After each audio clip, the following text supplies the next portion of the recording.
এইবিলাক বাহানা বাদ এইবিলাক কথা নাপাতিম। প্ৰমোদ বড়ো হতাশাত ভুগিছে নেকি? প্ৰমোদ বড়ো জিৰ' হ'ব। হতাশাত মানে কি কয় মই নাজানো, মই আশীৰ্বাদ যাত্ৰা কৰিলোঁ, খুব ভালকৈ ছাকচেছ হৈছে যোৱাকালি কোকৰাঝাৰত। আজিও ভেৰগাঁও জিলা হিচাপে 5টা সমষ্টি লৈ পেলাই আমি বিপিএফ দলে আশীৰ্বাদ যাত্ৰা আশীৰ্বাদ ৰেলী আমি কৰিছোঁ, ছাকচেছ। কালি প্ৰমোদ বড়োই কৈছে যে আপুনি ছিংগুল ডিজিটত আসন পাব।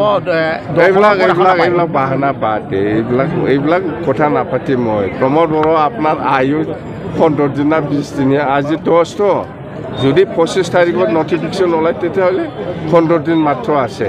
এইবিলাক কৈ লাভ নাই। প্ৰমোদ বড়ো এইবাৰ আপুনি কিবা কৰে মই নাজানো, মুঠতে সি ইয়াতো খান্দা অভ্যাস আছে, খান্দিব জানে সি ভালকৈ, সি খান্দি থাকিব। এতিয়া আজি বিজেপিয়ে হয় BTC নিৰ্বাচনত বেলেগকৈ খেলিম এইটোহে কৈছে।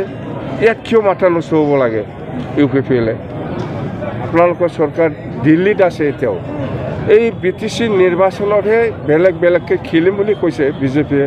ইয়াত মাথাত কিয় লাগিছে? চৰকাৰটো ভঙা নাই নহয়, আছে এতিয়াও। প্ৰমোদ বড়ো হতাশাত ভুগিছে নেকি? প্ৰমোদ বড়ো জিৰ' হ'ব। হতাশাত মানে কি কয় মই নাজানো, মুঠতে প্ৰমোদ বড়ো একদম ধ্বংস, জিৰ'। এছেম্বলিত এদিনো নগ'ল। এইবিলাক গ'ল, 15 দিন মাত্ৰ আছে। এইবিলাক কথা কওঁ। বড়ো জাতীয় ছাত্ৰ সন্থা হা, আমি হ'ল BPF দলৰ নেতা, আমি হ'ল BPFত আছোঁ। BPF দলৰ সকলো জাতি জনগোষ্ঠী আছে, অসমীয়াও আছোঁ, গাৰো ৰাভাও আছোঁ, মুছলিমো আছোঁ, বেংগলীও আছে, সকলো জাতি জনগোষ্ঠী মিলাই পেলাই BPF দল। এই আপচু হ'ল বড়ো জাতীয় ছাত্ৰ সন্থা। এই আপচুৱে কেনেকৈ ক'ব পাৰে যে BPFক 12 তাৰিখ ডেডলাইন? এইটো কিবা কথা হ'ল নেকি? এই BPFে বড়ো জাতীয় ছাত্ৰ সংগঠন নহয়। BPFে এটা পলিটিকেল পাৰ্টি। এই পলিটিকেল পাৰ্টিত সকলো জাতি জনগোষ্ঠী আছে। ছাৰ UPPলৰ এখন কেইখন থাকিব?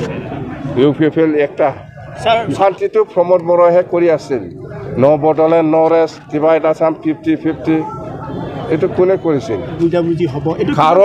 খাৰৰ লগত বুজাবুজি নাই। এইবিলাক মোক সুধি থাকি লাভ নাই। BPF অকলে নিৰ্বাচন খেলিব, কোনো কংগ্ৰেছ, কোনো BJP, কোনো UDF, কোনো UPPL, কোনো দলৰ লগত মিত্ৰতা নাই। BPFে অকলে ছিংগল এবছলুট মেজৰিটি পাই পেলাই চৰকাৰ কৰিব। মুখ্যমন্ত্ৰীয়ে হেলিকপ্টাৰ উৰালে, আপুনি কোন তাৰিখৰ পৰা ওলাব? হেলিকপ্টাৰ মোৰ যোৱাকালি ফাইনেল হৈ গ'ল। আচলতে মই পইচা দিব পৰা নাছিল আগত। এইবাৰ মুঠতে ডাইৰেক্ট কথা, খালি তেল ভৰাম, তেলৰ পইচাটো মই দিম, বাকীটো চৰকাৰ বনোৱাৰ পিছত ভাড়াটো দিব। কিমানটা হেলিকপ্টাৰ চলিব? একটা।